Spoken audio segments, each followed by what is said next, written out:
샬롬 샬롬 샬롬 샬롬. 하나님 사랑합니다. 여러분 주 안에서 사랑합니다. 오늘 요나서 마지막 장 4장 1절에서 11절. 하나님이 가장 아끼시는 영혼, 하나님께서 가장 아끼시는 영혼은 누구일까요? 저와 여러분들인 줄 믿습니다. 요나의 말씀 선포는 놀라운 결과를 가져오죠. 이방인의 도성인 니느웨가 하나님의 긍휼과 자비를 받고 재앙에서 벗어나요. 하나님께서 원하시는 모습이 그대로 이루어진 것입니다. 그러나 요나의 반응은 전혀 다른 것이었죠. 반대합니다. 하나님의 뜻에 약 올른 거예요. 신술이 난 거예요. 한마디로 그 인간인의 본성이에요. 우리도 가끔 그렇잖아요. 결과적으로 그게 잘된 일인데도 그걸 좀 나봤으면 좋겠네 이러고 있는데 그게 안 됐을 때 조금 미운 마음이 들고, 그죠? 심술이 자꾸 나죠. 저는 이해합니다.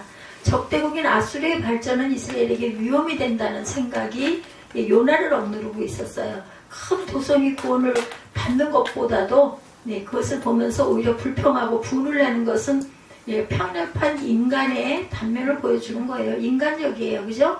하나님의 넓으신 사랑의 표현을 이해하지 못하는 어리석은 모습이기도 하다. 우리도 알잖아요. 근데 그러면서 내가 이 심술보가 발동을 했지. 이건 온전치가 않지. 알면서도 그게 그런 마음이 얼른 가셔지지가 않습니다. 요나가 불평하죠. 요나가 매우 싫어하고 성내며 이렇게 나와 있어요. 이게 원어적으로는 아마 또 대단한 그런 내용일 거예요. 야훼께 기도하여 이르되 내가 고국에 있을 때 이러하겠다고 말씀하지 아니하였나이까? 그러므로 내가 빨리 다시스로 도망하였사오니 주께서는 은혜로우시며 자비로우시며 노하기를 더디하시며 인애가 크시사 뜻을 돌이켜 재앙을 내리지 아니하시는 하나님이신 줄을 내가 알았음이니이다. 이렇게. 그래도 하나님을 어떻게 보면 좀 달래는 것 같은 그런 느낌이 들어요. 내용이 3절에 야훼 원하거든 이제 내 생명을 거두어 가서 나 이제 살고 싶지 않습니다. 너무 힘들면 이런 마음 듭니다. 사는 것이 죽는 것이 내게, 사는 것보다 죽는 것이 내게 나음이니이다 하니 야훼께서 이르시되 네가 성내는 것이 옳으냐 하시니라. 성내는 게 옳지 않을지라도 이런 마음 들 때 있죠. 정말 인간적입니다. 그랬더니 야훼께서 이르시되 내가 성내는 것이 옳으냐 하시니라. 5절입니다. 요나가 딱 저 같은 애요. 성읍에서 나가 그 성읍 동쪽에 앉아 거기서 자기를 위하여 초막을 짓고 성읍에 무슨 일이 일어나는 것을 보려고 그늘 아래 앉았더라. 그래도 아예 포기하지는 못하고 성읍에 가서, 그죠? 거기 앉아가지고 무슨 일이 일어나나, 얼마나 날도 더울 텐데 그늘이라고 있어와야 무슨, 저는 여기 내용에 박농쿨을 예비하였다는데 그때 앞에 박농쿨 하나 늘어진 게 뭐 그렇게 시원하겠어요? 그거 아닐 것 같아요. 6절에 하나님이 여기서 박농쿨을 예비하사 요나를 가리게 하셨으니 이는 그의 머리를 위하여 그늘이 지게 하며 그의 괴로움을 면하게 하려 하심이었더라. 요나가 박농쿨로 말미암아 크게 기뻐하였더니 하나님이 벌레를 예비하사 이튿날 새벽에 박농쿨을 갉아먹게 하시매 시드니라. 하나님도 굉장히 심술이네요. 이렇게 보면 너 한번 당해봐라인 거죠. 깨달아 알게 하시려고 그렇게 한 거예요. 재밌네요. 해가 뜰 때 하나님이 뜨거운 동풍을 예비하셨고 해는 요나의 머리에 쪼임에 요나가 혼미하여 스스로 죽기를 보하며 이르되 사는 것이 죽는 것이 내게 나으니다. 이럴 수 있어요. 너무 재밌어. 하나님은 딱 빤히 아는 거예요. 너 한번 이렇게 겪어봐. 그리고 10절에 야훼께서 이르시되 내가 수고도 아니하였고 재배도 아니하였고 하룻밤에 났다 하룻밤에 말라버린 이 박농쿨을 아꼈거늘 그게 좀 있었으면 시들어 말라버리게 하고 깨닫게 하시죠. 11절에 하물며 이 큰 성읍 니느웨에는 좌우를 분별하지 못하는 자가 12만 명이요 가축도만 있나니 내가 어찌 아끼지 아니하겠느냐 하시더라. 너 내 마음 알겠니? 이 얘기이신 거죠. 실제로 그걸 겪게 하셔가지고 깨달아 알게. 이제 이런 일이 있고 나면 절대로 안 잊어버리죠. 잊어버리지 말라는 말씀인 거예요. 요나를 적대국의 아수르의 발전이 이스라엘에게 위험이 된다는 것이 요나를 억누르고 있었고, 큰 도성이 구원받는 것을 오히려 불평하고 분을 내는 것은 편협한 인간의 단면을, 인간적이에요. 그 하나님의 넓으신 사랑의 표현을 이해하지 못하는 어리석은 모습. 그래서 요나가 불평하고 니느웨의 구원에 대해서 하나님이 깨닫게 하시려고 박농골 사건이 일어난 거죠. 요나의 사역의 그 결과로서 멸망과 저주의 대상이었던 니느웨가 하나님의 긍휼을 받게 됐어요. 하나님은 재앙을 내리시기로 했던 뜻을 돌이키십니다. 예, 물론 이 말은 하나님께서 그들을 불쌍히 여기셨다는 것을 표현한 것이기도 하죠. 큰 도성인 니느웨는 모든 구성원들이 함께 회개와 순종의 길에 접어들어서 하나님의 큰 재앙을 벗어나는 즐거움을 맛보게 되었다. 그냥 뭐든지 하나가 돼야 돼요. 우리나라가 하나가 되지 못해서 이렇게 정치적으로 문제가 되지 않습니까? 이제 더 이상 그들을 이방인이라고 말할 수 없게 되었다. 이제는 하나님의 또 다른 백성으로서 하나님의 명령과 규례를 따르는 자들이 되었어요. 믿음으로 말미암는 구원, 에베소서 2장 8, 9절입니다. 너희는 그 은혜에 의하여 믿음으로 말미암아 구원을 받았으니 이것은 너희에게서 난 것이 아니고 누구의? 하나님의 선물이라 말씀하십니다. 우리가 은혜와 구원은 내가 잘나서 내가 잘해서 내가 뭐 믿음이 대단해서 절대로 아니고 하나님이 우리에게 따 이거 받아라 하고 주신 선물이다. 행위에서 난 것이 아니니 이는 누구든지 자랑하지 못하게 함이라. 잃어버린 자를 구원하시죠. 누가복음 19장 10절이에요. 인자가 온 것은 잃어버린 자를 찾아 구원하려 함이라. 그래서 주님께서 오신 거죠. 잘못된 의분을 내고 있어요, 요나가. 그런데 그 요나의 그 의분 내는 걸 보니 우리 인간적인 모습이 너무나 보여요. 우리도 뭐 요나보다 더 나을 거 하나도 없고요. 뭐 요나만도 못하죠. 니느웨의 구원에 대한 직접적인 반응은 요나에게서 나타납니다. 자신의 고생으로 이루어진 일이어서 기뻐하며 즐거워해야 할 그가 오히려 하나님을 향해서 분을 내고 있어요. 자기의 민족이 당할지도 모르는 어려움이 걱정이 되어서 니느웨가 구원받는다는 것에 대한 항의를 하고 있는 거예요. 또 저것들이 죽지 않고 살아있으면 우리를 또 괴롭힐 텐데 이런 마음 들 수도 있죠. 즉 하나님의 자비와 긍휼을 선포하는 선지자로서의 사명을 잊지 말아야 했는데 하나님이 선지자는 하나님의 뜻을 전하는 자임을 우리가 명심해야 된다. 우리가 우리의 자리에서 우리의 직책을 최선을 다해서 잘 엄수하고 나아가야 된다는 거죠. 죽음을 구하는 자 전도서 7.1절이에요. 좋은 이름이 좋은 기름보다 낫고 좋은 이름이 좋은 기름보다 낫고 죽는 날이 출생하는 날보다 나으며 좋은 이름이 좋은 기름보다 낫고 죽는 날이 출생하는 날보다 낫다라고 말합니다. 전도서 7장 1절에 이기적인 인간의 모습에 대해서 에스겔 34장 18절에 그 둘레는 높고 무서우며 그 네 둘레로 돌아가면서 눈이 가득하였다 이렇게 나오고 있어요. 그죠? 요나와 박농골 사건입니다. 니느웨를 바라보는 요나예요. 요나는 자신이 선포한 대로 니느웨의 결말이 이루어지기를 바라는 마음으로 성에서 나가 초막을 짓고 기다렸는데 혹시 잘못된 일이 있다면 니느웨는 재앙을 면치 못할 것이라는 기대에서 바라보고 있었던 거죠. 자신의 생명보다는 자기 민족의 미래를 생각했던 그이기 때문에 40일이 지나면 성이 무너져 내릴지 모른다는 작은 희망을 가지고 기다렸다. 그러나 그가 원하는 일은 일어나지 않았어요.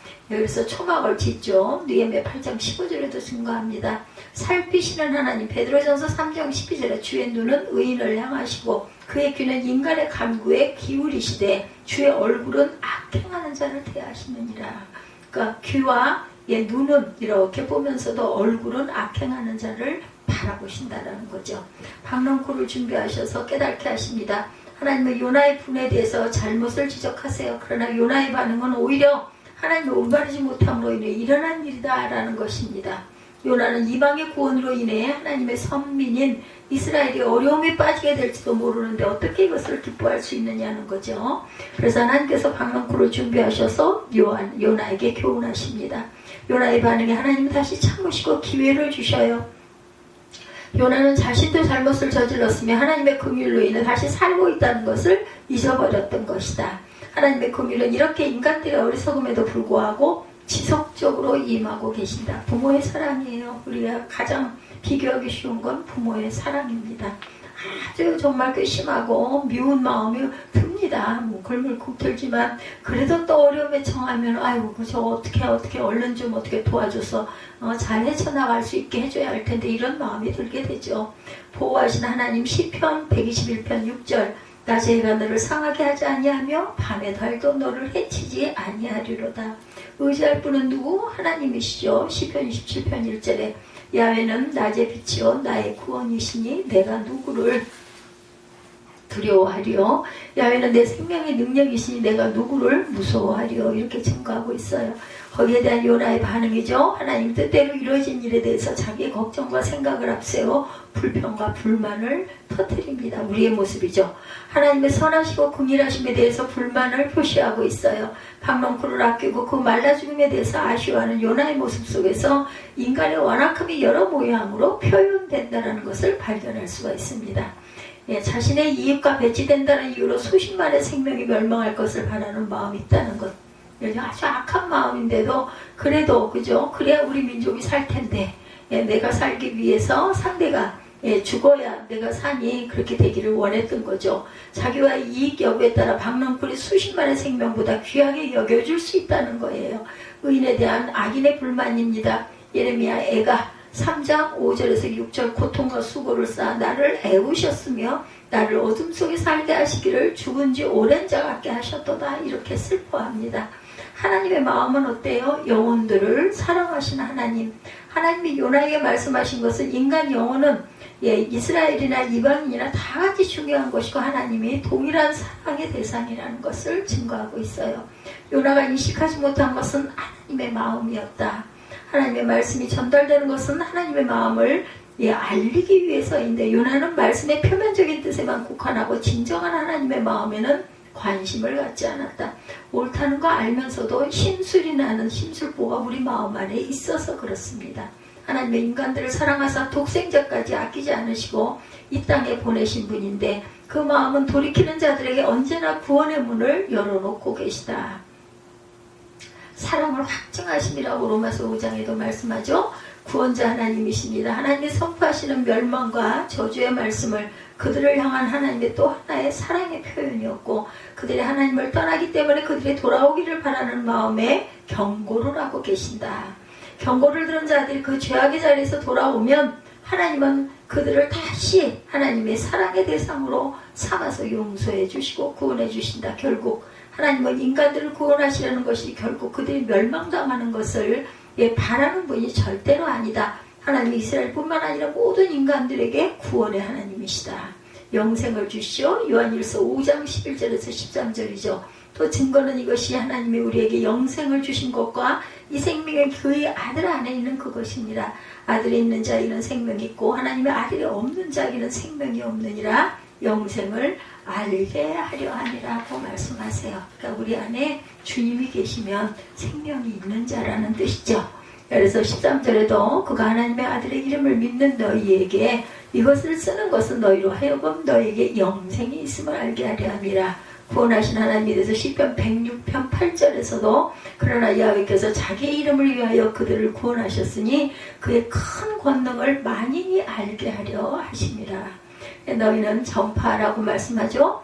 요나를 선택해서 부르신 것은 그러하여금 하나님의 말씀을 전파라는 뜻이었다. 이렇게 됐어. 이렇게 구원을 받았어. 너희도 잘못됐을 때는 바로 이렇게 회개하고 하나님께 기도하라. 이걸 전파하게 하신 거죠. 요나는 자신의 생각이 어떻든 하나님께서 말씀하시는 것을 그대로 전하면 되는 건데 그것이 요나의 사명이기도 합니다. 하나님의 부르심을 받은 자들은 요나의 일에서 중요한 교훈을 얻게 돼요. 하나님이 말씀하시면 그대로 행해야 한다라는 것입니다. 하나님의 사람이라면 하나님의 사랑을 본받아서 그 사랑을 모든 사람에게 전해줘야 한다. 먼저 받은 것을 전합니다. 고린도전서 15장 1절에서 4절이에요. 형제들아 내가 너희에게 전한 복음을 너희에게 알게 하노니 이는 너희가 받은 것이요 그 가운데 선 것이라. 너희가 만일 내가 전한 그 말을 굳게 지키고 헛되이 믿지 아니하였으면 그로 말미암아 구원을 받으리라. 내가 받은 것을 먼저 너에게 전하였노니 이는 성경대로 그리스도께서 우리 죄를 위하여 죽으시고 장사 지냄받으셨다가 성경대로 사흘 만에 다시 살아나사 만민에게 전파하죠. 마가복음 16장 15절에 이르시되 너희는 온 천하에 다니며 만민에게 무엇을? 복음을 전파하라. 그래서 요나서 4장의 결론은 요나의 분노는 그 나름대로 이해할 수 있는 점이 있어요. 그렇죠? 그러나 요나의 생각은 너무나 편협한 좁은 생각이었다. 하나님의 마음은 편협되지 않습니다. 인간들의 죄악된 모습을 발견하시면서도 그들에게 계속해서 기회를 주시는 분이시다. 불쌍히 여기시는 것은 재앙을 선포하시지만 그들이 회개하고 돌아올 때 언제나 용서하시는 것을 보아 우리가 절실히 알 수가 있다. 인간들의 작은 생각으로 하나님의 넓은 마음을 알 수는 없지만 우리 성도들은 언제나 하나님께서 무엇을 원하시는가를 알기에 노력을 다해야 한다. 또한 인간의 좁은 생각으로 하나님의 크신 뜻을 절대로 평가해서는 안 된다. 우리들이 알아야 할 것은 하나님은 우리를 사랑하시며 나아가서는 그들에게 돌아오는 모든 자들을 사랑하신다는 거예요. 네, 나아가서는 그에게 돌아오는 모든 자들을 사랑하신다. 그래서 하나님이 가장 아끼시는 영혼은 무엇이었는지, 한국 전쟁이 끝날 무렵에 전쟁에 참여했다가 고국으로 돌아간 미군 청년이 있었습니다. 미군 어느 호텔에서 고향에 계신 어머니께 전화를 걸었어요. 어머니, 제가 이렇게 살아서 돌아왔습니다. 그의 어머니는 빨리 집으로 오지 않고 전화하느냐 이렇게 말씀하십니다. 그래서 아들은 제가 호텔에 있는데 이제 갈 겁니다. 근데 뵙기 전에 드릴 말씀이 있어서요. 그 청년은 자기가 크게 다쳤지만 모친께는 친구가 다친 것처럼 이야기를 했어요. 친구가 있는데 부모님이 안 계세요. 저와 함께 전투를 하다가 부상을 당했습니다. 예, 장님도 되었고 두 손도 없어요. 너무 딱한데 우리 집에서 저와 같이 1년만 함께 살려고 합니다. 어머니 괜찮겠습니까? 아유, 뭐 괜찮겠지. 그런데 처음에는 괜찮을지 몰라도 며칠만 지나면 내가 힘들 텐데, 지겨울 텐데, 아마 데리고 온 것을 후회하고 나중에는 괴로워질 거야. 어머니가 이렇게 말씀하세요. 그 어머니의 대답에 아들은 잘 알겠다며 전화를 내려놓습니다. 이렇게 큰 부상당한 모습으로 집에 돌아가면 처음에는 기쁘고 살아 돌아온 것이 그것만이라도 기쁘고 좋을 수도 있지만 며칠 지나서부터는 어머니에게 짐이 되고 나를 괴로워하겠구나 생각한 아들은 호텔에서 그만 투신 자살을 해버립니다. 예, 사람은 좀 부족하고 못났어도 품어주는 것이 중요한데 참 이게 말이 쉽지가 않습니다. 하나님은 그렇게 죄인, 멸망받은 사람, 지옥 갈 사람들을 구원해 주시는 분이시다. 그분이 하나님이세요. 디모데전서 2장 4절에 하나님은 모든 사람이 구원을 받으며 진리를 아는 데에 이르기를 원하시느니라 말씀하십니다. 요나서는 죄인이라도 회개하면 구원하시겠다는 하나님의 강력한 메시지가 들어있는 성경이에요. 요나가 살던 시기는 주전 예수님 오시기 전 760년경이다. 이스라엘이 북이스라엘 남쪽 유다 나라로 둘로 갈라지죠. 북이스라엘의 로보암 2세가 통치하던 시기였고 다윗 이후로 북이스라엘이 번성하던 시기였어요. 근데 문제는 지금 북쪽의 아수르 제국이 번성하기 시작했고 계속 이스라엘을 침략하려고 합니다.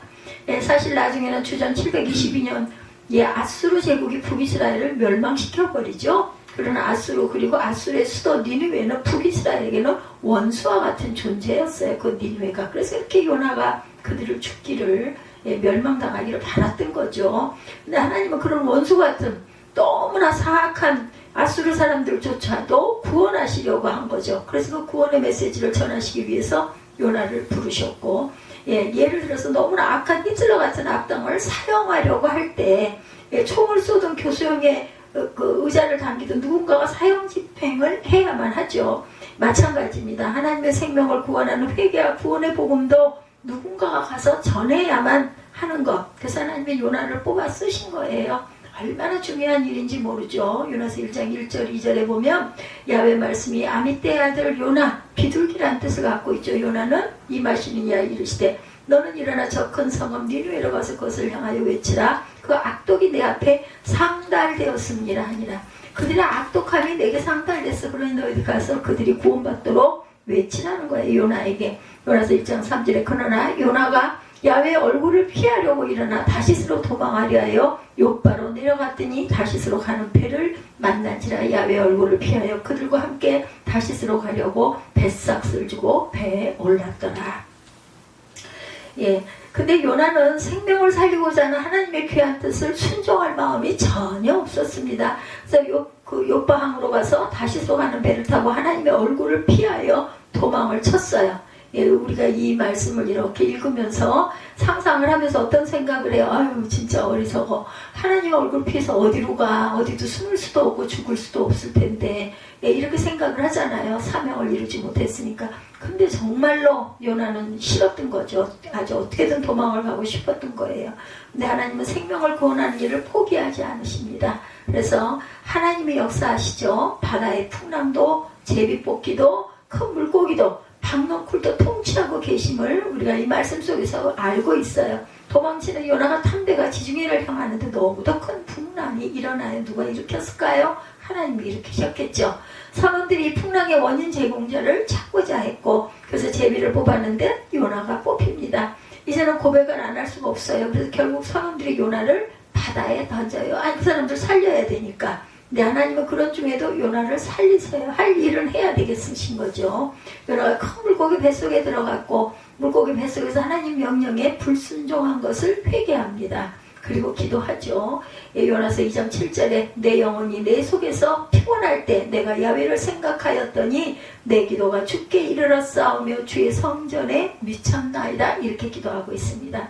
하나님이 요나의 기도를 들으시고 요나를 육지에 토하게 하셔서 살려주셨어요. 이제는 요나가 순종해서 니느웨를 가서 하나님의 말씀을 그대로 전합니다. 그런데 이게 웬일일까요? 왕부터 신하들 백성들 신주하는 짐승들까지 베옷을 입고 금식하며 회개하고 있는 장면이 3장에 나오죠. 요나 3장 10절에 하나님이 그들의 행한 것 곧 그 악한 길에서 돌이켜 떠난 것을 보시고 하나님의 뜻을 돌이켜서 그들에게 내리리라고 말씀하신 재앙을 내리지 아니하시니라. 하나님을 믿지 않고 교만하게 내 고집대로 죄짓고 불신앙으로 산 것을 회개하는 것이 가장 중요하다. 이렇게 그 악한 길에서 돌이키는 것을 하나님은 기뻐하신다. 그것을 요나가 알게 된 거예요. 재앙을 내리시지 않는다고 요나가 지금 하나님께 성을 내고 있죠. 말도 안 되는 불신앙이고 속 좁은 태도입니다. 그런데 저는 이해할 수 있을 것 같아요. 제 마음에도 이런 마음들이 많기 때문에 못된 거죠. 덜 된 거고. 4장 1절에 요나가 매우 싫어하여 성내며 그냥 성내는 정도가 아니라 죽여달라고 이제 나는 그냥 차라리 죽었으면 좋겠다. 너무 힘들다. 나 괴롭다인 거죠. 여러분 자식이 부모에게 죽여달라고 말했을 때 정말 두려웁니다. 그렇죠? 근데 지금 요나는 살리기를 구원하기를 기뻐하시는 하나님께 나는 좀 죽여달라. 4장 3절이죠. 원하고 이제 내 생명을 거두어 가서도 사는 것보다 죽는 것이 내게 나음이니라. 이 요나도 얼마나 괴로우면 이러겠어요. 말도 안 되는 요구고 불신앙스러운 말입니다. 요나가 이렇게 고집을 부리자 하나님이 참 교육을 하신 거죠. 도망치는 요나에게 큰 물고기를 통해 교육하시고 방향을 수정해 주십니다. 그래서 로버트 뱅크스의 말처럼 인생에서 중요한 것은 속도가 아니라 방향이다. 압니다. 방향이 아주 중요하죠. 아무리 성공하고 돈 벌고 권력이 있어도 예수님 안 믿는 방향은 지옥으로 향한다라는 것. 이 방향을 모르고 지옥 가는 사람의 발걸음을 하나님께로 교회로 돌려놓는 것이 구원의 시작. 요나의 역할이죠. 우리의 역할이기도 합니다. 곧 요나가 믿고 저와 여러분들이에요. 이 일을 위해서 예수님이 지구에 오셨어요. 직접 오줌이나 중차대하면 참 의미심장한 말을 아프리카 선교사 데이비드 리빙스턴이 합니다. 하나님은 한 분밖에 없는 예수님을 선교사로 지구에 보내셨다 이렇게 말했다고 합니다. 한 분밖에 없는 예수님을 선교사로 독생자 아들을 지구에 선교사로 보내셨다. 재미있게도 이번에는 하나님은 박넝쿨로 요나에게 생명의 귀중함을 교육하시죠. 이런 의미에서 하나님은 진정한 교육가이시기도 하다. 아마도 요나는 대머리였던 것 같아요. 그리고 아시듯이 중동의 태양이 얼마나 뜨거워요. 그리고 건조하죠. 기온이 높아도 박넝쿨 밑 그늘에 앉아있으면 그래도 그 더위를 견딜만 했다라는 거죠. 시원했대요. 이해가 가지는 않지만 그래도 그거라도 가린이 살만했던 거죠. 얼마나 뜨겁고 죽겠으면. 네. 그래서 박넝쿨이 그렇게 고마울 수가 없어요. 네. 그런데 하나님은 벌레를 준비시켜서 그만 박넝쿨을 갉아먹어 없애어 버립니다. 4장 7절 8절에 보면 하나님의 벌레를 예비하사 이튿날 새벽에 박넝쿨을 갉아먹게 하심에 시드니라. 해가 뜰 때 하나님의 뜨거운 동풍을 예비하셨고 해는 요나의 머리에 쪼임에 요나가 혼미하여 스스로 죽기를 구하여 이르되 사는 것보다 죽는 것이 내게 나으리라. 이렇게 말하죠. 그래서 동풍은 시로코입니다. 북아프리카에서부터 지중해 연안으로 불어오는 열풍을 말해요. 시로코가 불면 기온이 급상승하고 공기 중에 습기를 완전히 없애버려서 아주 건조해진다고 합니다. 피부도 당겨지는 느낌이 들 정도라고 그래요. 그러면 사람들이 불쾌지수가 높아져서 아무리 온순한 사람이라도 아주 신경질적이 되고 초목도 메말라 버릴 정도로 이렇게 살기가 어려운 그런 뜨거움이 온다는 거죠. 그래서 아주 초목도 말라버릴 정도다. 작은 것이 사람을 괴롭혀요. 박넝쿨 그늘이 없으니 죽을 것 같다라는 거예요. 죽을 것. 그 박넝쿨 그거라도 있었어야 할 건데 요나가 그 박넝쿨을 죽게 했다고 죽여달라는 거예요. 난 이제 더 이상 살 수 없다. 하나님이 실물 교육, 산 교육을 하신 거죠. 4장 10절에 야베께서 이르시되 내가 수고도 아니하고 재배도 아니하였고 하룻밤에 났다가 하룻밤에 말라버린 이 박넝쿨을 아꼈거든. 하물며 이 큰 성읍 니느웨는 좌우를 분별하지 못하는 자가 12만 명이요 가축도 많이 있나니 내가 어찌 아끼지 아니하겠느냐 하시리라. 심정이 이해가 가죠. 오늘 성경을 통해 하나님이 우리에게 하시는 말씀이에요. 하나님은 생명이 구원받는 것을 원하신다는 거죠. 누군가가 가서 전해야 된다. 전하지 않으면 들을 수가 없어요. 듣지 못하면 변화될 수가 없습니다. 느네의 성을 위해서는 요나에게 명령하신 거, 그게 오늘날에 바로 저와 여러분이라는 거. 도망치거나 회피하거나 해서는 안 된다. 가서 전하시기를 바라세요. 초청하시기를 바란다라는 거. 병원에서 죽어가는 친구를 간병하다가 잠깐 잠든 사이에 한 꿈을 꿨다고 그래요.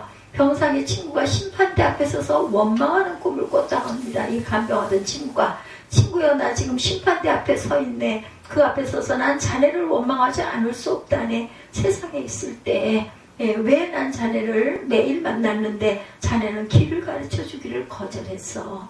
자네는 내게 많은 것을 가르쳐 주었지. 그건 사실이네. 나는 자네를 친구라 불렀고 자네를 신뢰했지. 그렇지만 이제 알았네. 너무나 때가 늦었다는 것을. 자네는 내가 이 운명을 피하게 해줄 수도 있었는데 자네는 모든 영광 중에 계신 하나님을 알고 있었지. 그런데 그 중요한 이야기는 해주지 않았네. 이제 나는 지옥을 향해 가고 있다네. 이제 더 이상 자네를 친구라고 부를 수가 없네. 전에도 안 믿는 것은 그 사람의 책임이에요. 그죠? 그러나 알고도 전해주지 않은 것은 나의 책임이다. 그리고 하나님의 뜻을 저버리고 어디를 가든지 잘 될 수가 없어요. 우리가 잘 되는 길은 하나님의 뜻에 순종할 때라는 거 성 어거스틴이 말합니다.